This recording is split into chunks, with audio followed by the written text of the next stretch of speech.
things that we would like changed in Parliament is specifically issues to do with the accessibility. When you get to Parliament, for example, myself, people using wheelchair like me, I can only access it through one entry, which means I have got to go to the back side of the Parliament, and that's the only way I can access. Even getting to the chambers, I have to access it from the back. And then again, there's even the media center. They're saying the place where where we are supposed even to do our press conferences, but it's not accessible. There's even no access for me to get to that place. So you see, there's still a lot they have to do. Even the offices where we are supposed to go and be housed, when you go there, look at the washroom, they're not accessible. The washrooms, even the gym, I don't know. There's something wrong with the way they're doing things. And simply, I think it's because they're not engaging us. I was upset because before even becoming a member of Parliament, we had visited those chambers and we had made recommendation to the clerk of the National Assembly. And those things, he said they were going to factor in, they are going to make sure they create those recommendations that we had given him. But coming back after being elected, I find that nothing actually changed. So it was something that some people don't take things seriously. But I think it is important to seek an amendment under Article 243 of the Standing Orders of the National Assembly of Kenya.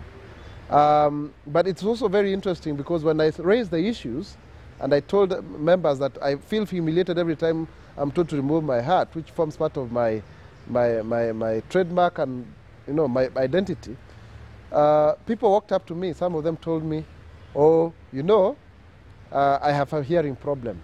If I sit at the back, I don't hear." You see? Somebody told me, "No, I also have to sit in front so that I can see." Just today, actually. So it's not just those of us who have been elected to represent special interest groups like myself, or those who have been elected popularly, but it affects a wider group of members. And therefore, I will be very keen to draft an amendment to the standing orders that would effectively provide for such special needs. When you come to regulation of people who come to the presidency, we are allowed to only have 2 visitors at a time. Now, that's not fair. Suppose today I'm seeing 2 people with disabilities. One of them is on a wheelchair, the other one is blind, or the other one is deaf.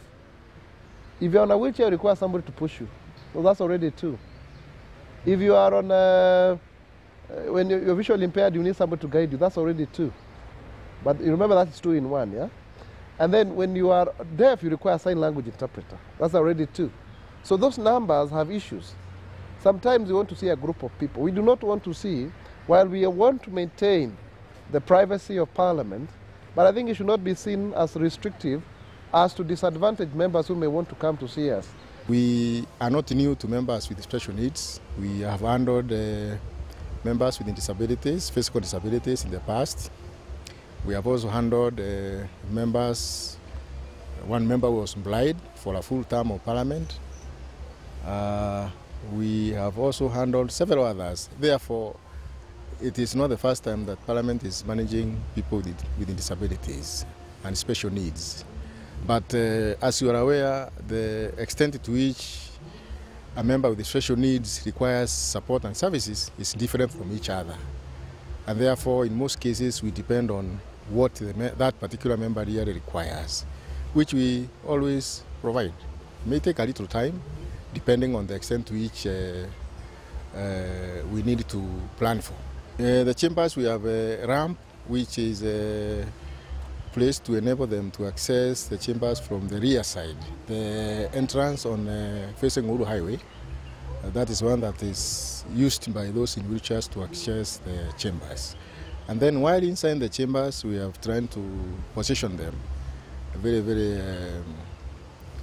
appropriately so that they can be able to use electronic services, and also so that they can be able to see the speaker's chair as conveniently as possible. We have designed a special lift to lift members from the ground floor, those with wheelchairs and requiring with physical disabilities, but the contract has stayed late, and therefore as of now we may not be able to get them to get the speaker's offices since the lifts are not working. But in case there is any issue really requiring attention of the speaker should be available himself to go where the member is and be able to provide service.